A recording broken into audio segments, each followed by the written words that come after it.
Presidente, muy buenos días. Miguel Velázquez del periódico Pulmímetro. Mi primera pregunta sería para el doctor Gatell. Preguntarle si nos puede dar un informe sobre las variantes de COVID que han estado surgiendo últimamente. Mencionaba usted que ya las 4 variantes de preocupación, alfa, beta, gamma y delta, están en México. Y preguntarle, ahora nos mencionaba que a pesar del incremento de contagios, la mortalidad no ha tenido grandes cambios. Perdón. Preguntarle si con estas nuevas variantes habría algún problema en ese sentido, doctor Gatell.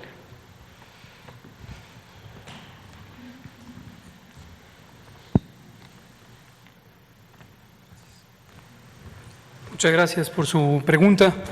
Este tema de las variantes lo hemos comentado en ocasiones previas, pero con mucho gusto lo volvemos a explicar.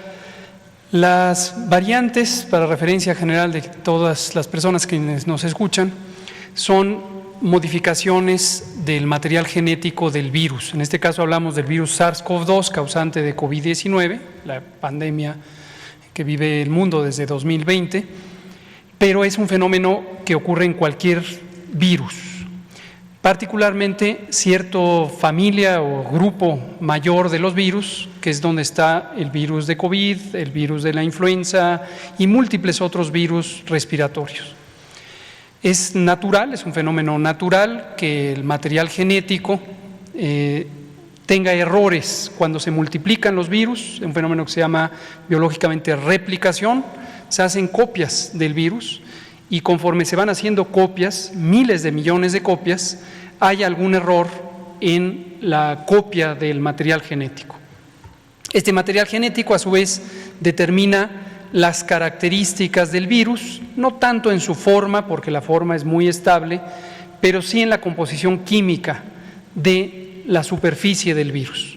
Esa composición química está hecha de distintos materiales biológicos, mayormente proteínas y carbohidratos, y estos proteínas y carbohidratos le llamamos antígenos, porque son aquellos capaces de provocar la respuesta inmune, la respuesta de defensas de las personas o de los animales. Los virus también pueden infectar animales.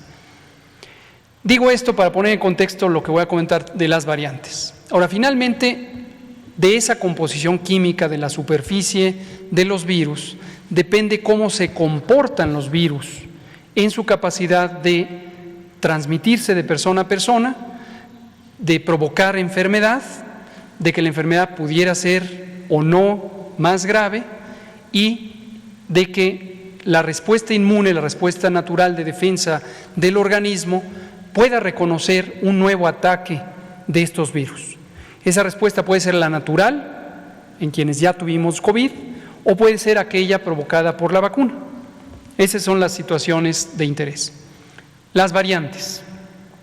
Se le llama variantes a un conjunto de mutaciones, de modificaciones erráticas de esa copia o esas millones de copias de virus que se van fabricando, y ciertas combinaciones de mutaciones, de afecciones puntuales al material genético, se pueden clasificar como variantes cuando se juntan varias de estas mutaciones.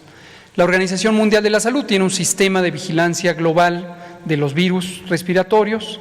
Por cierto, México participa en este sistema desde 1954 a través de nuestro INDRE, nuestro Laboratorio Nacional de Referencia.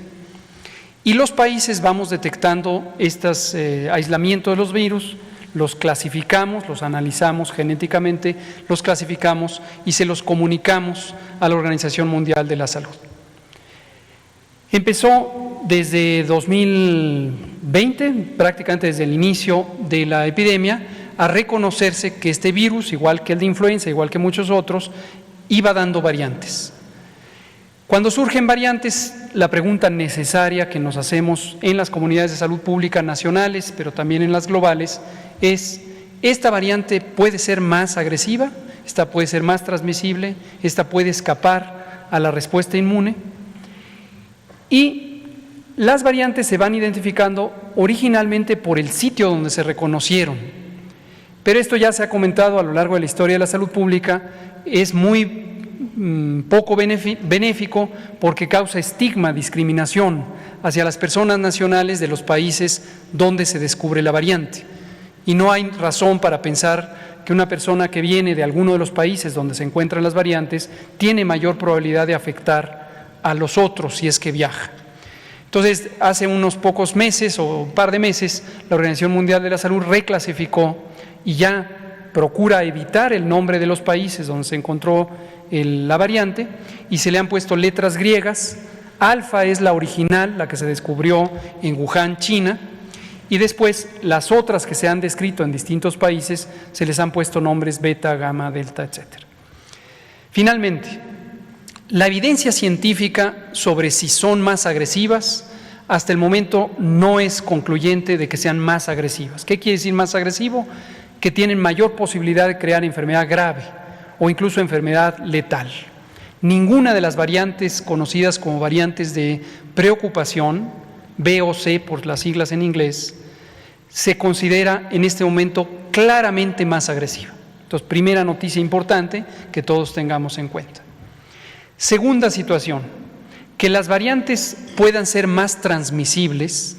La evidencia científica es todavía controversial. Algunos elementos de evidencia, no muy sólida, pero hay que tomarla en cuenta, sugieren que la variante delta es más transmisible. ¿Cuánto? 60%. Es una medida un poco arbitraria que se encontró en alguno de los pocos, muy pocos estudios que hay. Y dicho sea de paso, parte de la controversia es que estos estudios no toman en cuenta la realidad social donde ocurren los contagios. Y obviamente no todo lo explican los genes de los virus, también las condiciones sociales. En salud pública casi todo lo explica principalmente las condiciones sociales, la desigualdad, la carencia de servicios, la carencia de recursos. Entonces, sí hay evidencia, insisto, todavía controversial, de que la variante Delta pudiera ser un tanto más transmisible. Y finalmente, la pregunta de si las vacunas existentes en el mundo, incluidas las que tenemos en México, que son las mismas que han sido aprobadas en otras partes del mundo, pudieran ser insuficientes para provocar respuesta inmune, es decir, defensas contra cualquiera de las variantes. En general se ha encontrado, no se ha estudiado todas las vacunas, pero se ha encontrado que la mayoría de las vacunas son capaces de producir inmunidad también para las variantes. Eso es lo que sabemos. Doctor, ¿alguna recomendación para la población ante esta presencia de las variantes? Cómo no, nosotros producimos, insisto, México tiene un muy buen sistema de vigilancia genómica o genética de los virus, lo coordina el INDRE, nuestro Laboratorio Nacional de Referencia, con la espléndida, siempre espléndida ayuda del CONACYT y de la doctora Marilena Álvarez Builla. Desde hace muchos meses, cerca de 7 meses, integramos un consorcio de instituciones públicas de investigación y contribuyen a esta vigilancia genética. Producimos un boletín, es un boletín un tanto técnico para la comunidad técnica, pero con mucho gusto vamos a tener una especie de traducción para el consumo público y para que ustedes, si son tan amables como reporteras y reporteros y sus medios, nos ayuden también a difundir esta información que ha sido importantemente trastocada por la infodemia también. Muchas gracias. Muchas gracias, doctor.